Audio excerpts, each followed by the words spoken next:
Barton-House Railway there as well. Now the Barton-House Railway has been going since the 60s. You might be a train enthusiast, so you do recognise it.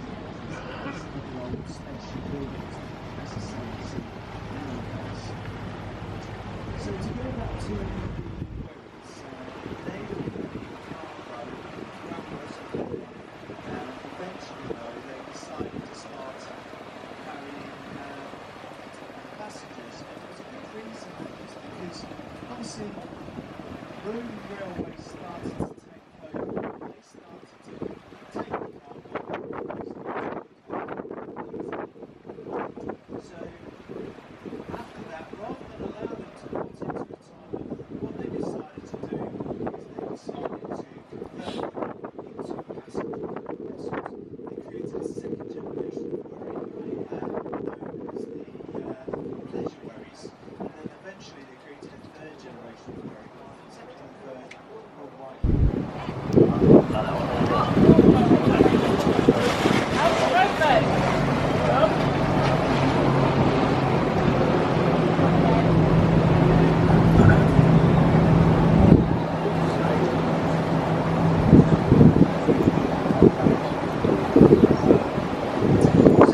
Appearing down this right-hand side of that property known as Brynwood.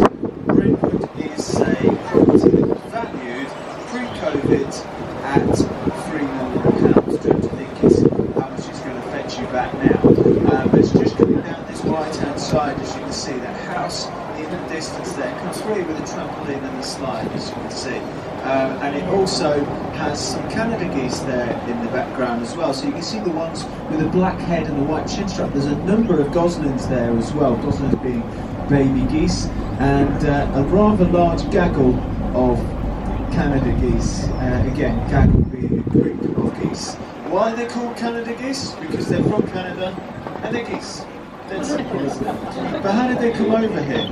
Well, they came over as an ornamental pet for the rich and famous, because obviously in the 17th century you can't just buy a Rolex or a Bentley or Chelsea Football Club if you want to show off how wealthy that you are. So what do? Well, you import goods, don't you? And these geese eventually fled captivity and made the Broads their home.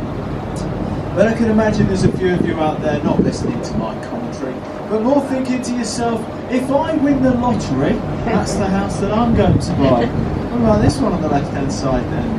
Predominantly made out of glass, different to a lot of the other properties in the village. It's got a Union Jack flying proudly high, nice garden feature at the front. Very different to other properties in the village, and there was a lot of thought process that went into building it. As you can see, as we proceed through the village, most of the houses are made out of wood. And wood's not the best material to make a house of. It rots, it deteriorates, it breaks down, it requires a lot of maintenance, and only lasts about 30 years before it needs rebuilding.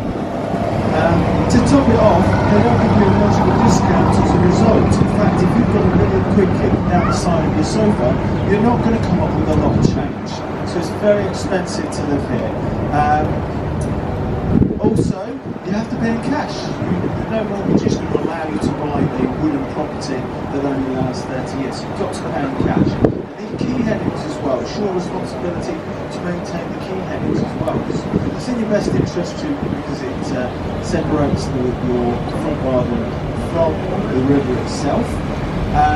But it's part of your boundary as well. So it's very similar to your fence or your hedge.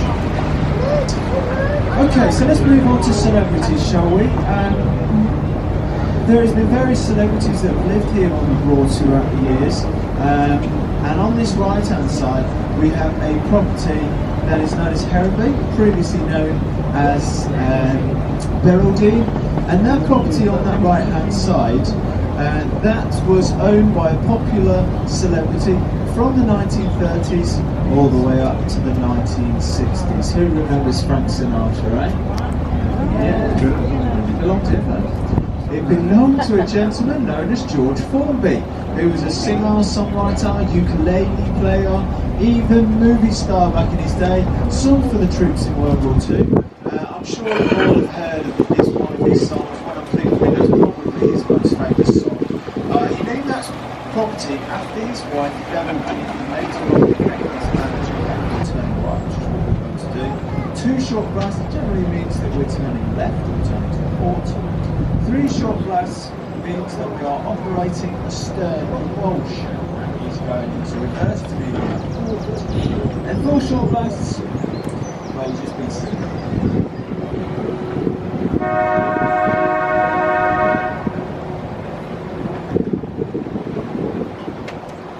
Also, in this particular area, as we're going on to Vauxhall Broad, this is where we've seen a few otters, because this is the area where a lot of the nesting happens. So as a result, the lots of otters sometimes they like to hang around here just in case there's any spare eggs. So keep your eyes peeled for otters as well. I will draw your attention to the right-hand side of the boat, as well as the left-hand side, and look into the water and how clean and clear that waterway is. As a statistic, less that wasn't a kingfisher, don't worry. Less than a fifth of England's rivers are actually considered to be lovely. All 7 of the water rivers actually fall to that bracket.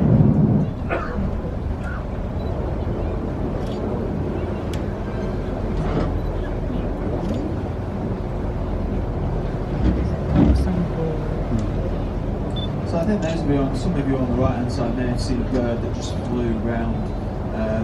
That wasn't a kingfisher, it looked more like a long-tailed tip. We do get a lot of them around here, so it's more, you do tend to see more of like a light blue when they're in flight.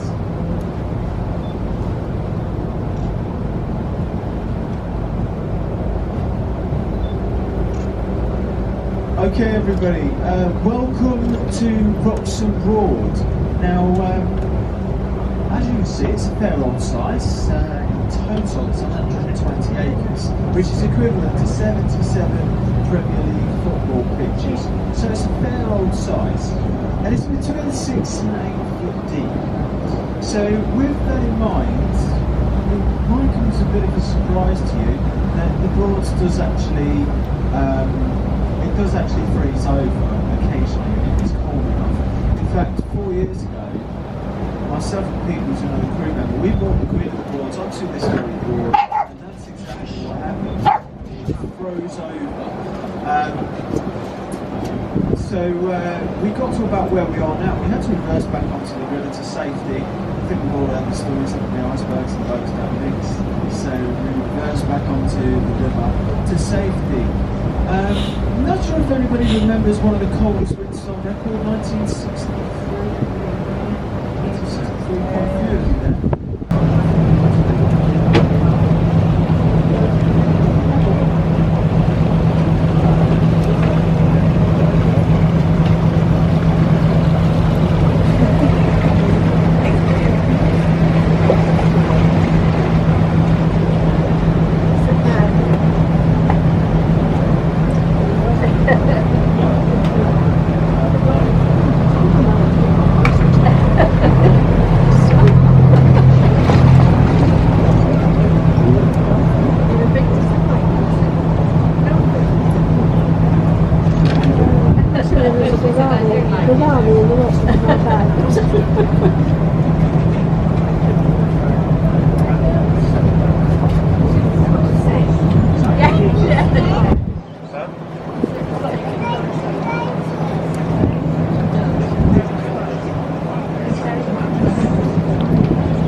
a chance to see these Egyptian geese on the left-hand side. They were quite difficult to see earlier on because they were on the beach.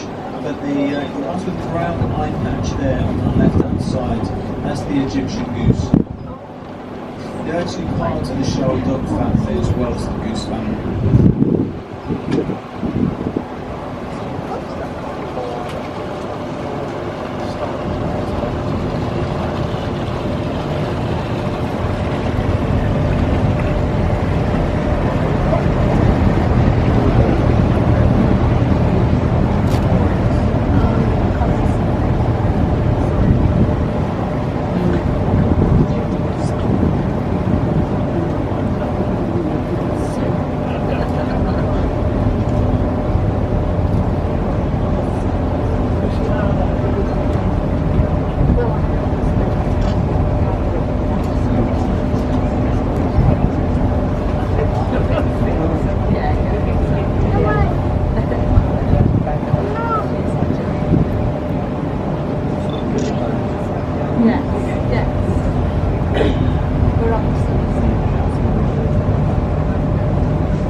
Okay, so just on this left-hand side we have another opportunity, our last opportunity, to see the former holiday home of George Formby and the Fair Markets as well for the past. George actually purchased that property for as little as £2,000, which nowadays money won't even get you a garage here on the Broads, but back in the 1930s would have been an awful lot of money.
family, that's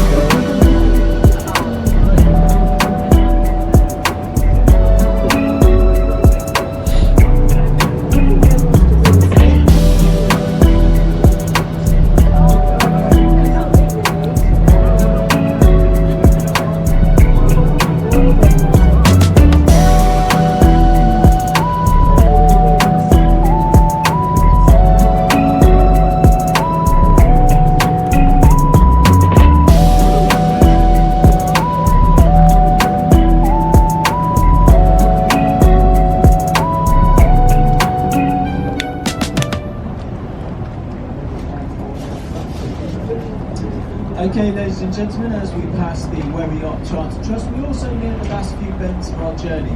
So on behalf of Broads Tours, myself, Kieran, and Tracy downstairs, we'd all like to say thank you very much for coming along today. What we've seen today, we've seen the mountain swan, we've also seen the lights of the black-headed gull, we've also seen the lights of the grey crested grebe and the local breedlet, we've seen the grey heron, we've seen the grey-lag goose and the goslings, we've seen the Canada goose and the goslings, and we've also seen the Egyptian goose and the goslings. So if I could just ask one more favour from yourselves, ladies and gentlemen, and that is just to remain in your seat until we have the vessel safely moored up alongside, and I will let you know when it's safe to disembark. Thank you very much for your patience.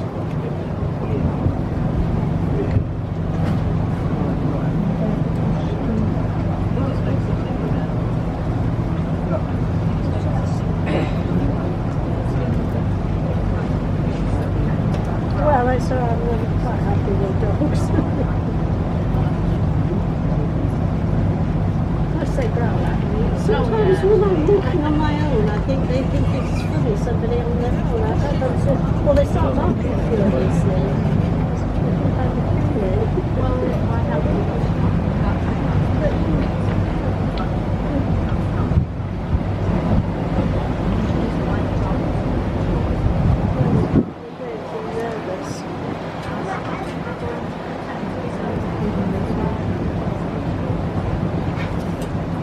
At one stage, my husband